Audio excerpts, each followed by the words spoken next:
100-ാം വയസ്സിലും വോട്ട് ചെയ്യാനെത്തിയിരിക്കുകയാണ് ഗോപിനാഥൻ. കഴിഞ്ഞ 54 വർഷമായി തിരുവനന്തപുരം കോർപ്പറേഷൻ്റെ മെഡിക്കൽ കോളേജ് വാർഡിൽ ജയ് നഗറിൽ താമസിക്കുന്ന ഗോപിനാഥന് ഓരോ തെരഞ്ഞെടുപ്പും ആവേശം നിറഞ്ഞതാണ്. 1951 മദ്രാസ് പ്രസിഡൻസി തെരഞ്ഞെടുപ്പിലാണ് അദ്ദേഹം ആദ്യമായി വോട്ട് ചെയ്തത്. ഇപ്പോഴും ആ ഓർമ്മകൾ ഗോപിനാഥൻ്റെ ഉള്ളിൽ അലതല്ലുന്നുണ്ട്.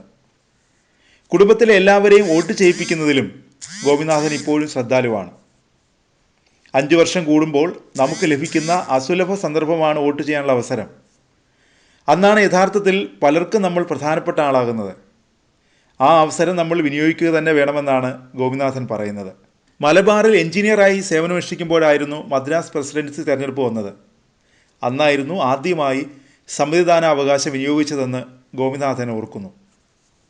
നെയ്യാറ്റിൻകരയ്ക്ക് സമീപം താന്നിമൂട് സ്വദേശിയായ അദ്ദേഹം മെഡിക്കൽ കോളേജിന് സമീപത്തെ ജയ് നഗറിൽ സ്ഥിരതാമസമാക്കിയിട്ട് 54 വർഷമായി. വിവാഹശേഷം ഭാര്യയും കൂട്ടിയായിരുന്നു എല്ലാ തെരഞ്ഞെടുപ്പിലും വോട്ട് ചെയ്യാനെത്തിയത്. 4 ആൺമക്കളാണ് ഗോപിനാഥനുള്ളത്. മക്കൾക്ക് പ്രായപൂർത്തിയായപ്പോൾ അവരെയും വോട്ട് ചെയ്യിക്കാനായി അദ്ദേഹം ബൂത്തിലേക്ക് എത്തിക്കുമായിരുന്നു.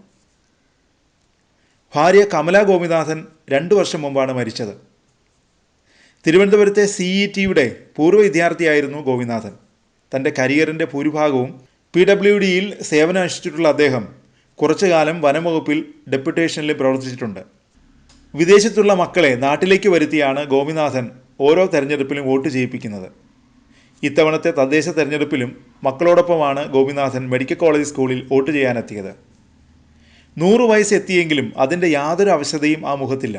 ഇനിയുള്ള തെരഞ്ഞെടുപ്പുകളിലും ഈശ്വരൻ അനുഗ്രഹിക്കുമെങ്കിൽ വോട്ട് ചെയ്യാൻ എത്തുമെന്ന് പറഞ്ഞാണ് ഗോപിനാഥൻ വോട്ടിംഗ് കേന്ദ്രത്തിൽ നിന്ന് മടങ്ങിയത്. ഏത് ഇലക്ഷൻ ആയിരുന്നിരിക്കും? അത് ലോകസഭ, അതാ കേരള അസംബ്ലിയാണ്? 1950 അതാണ് ആദ്യത്തെ ഇലക്ഷൻ. മാമിൻ്റെ ആദ്യത്തെ ഇലക്ഷൻ അതാണ്. അത് ശരി.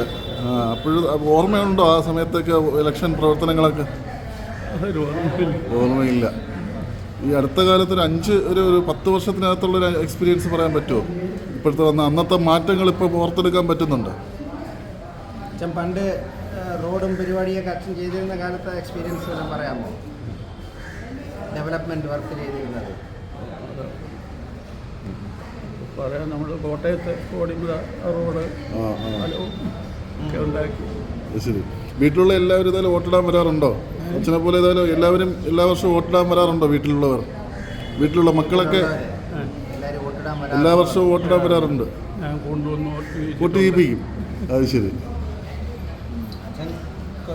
മദ്രാസ് ഗവൺമെൻറ്റിന് തുടങ്ങിയതാണ്. ഓ, അത് ശരി.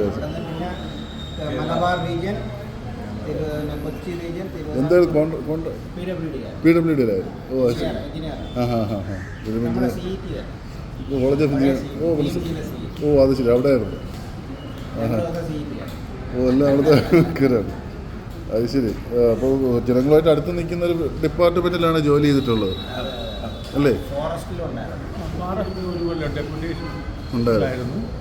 പിന്നെ ഈ ബ്ലോക്കിൽ BDO ആയിട്ട് കുറച്ച് കാലം വർക്ക് ചെയ്തു. ഓ, പിന്നെ എല്ലാം PWD തന്നെ.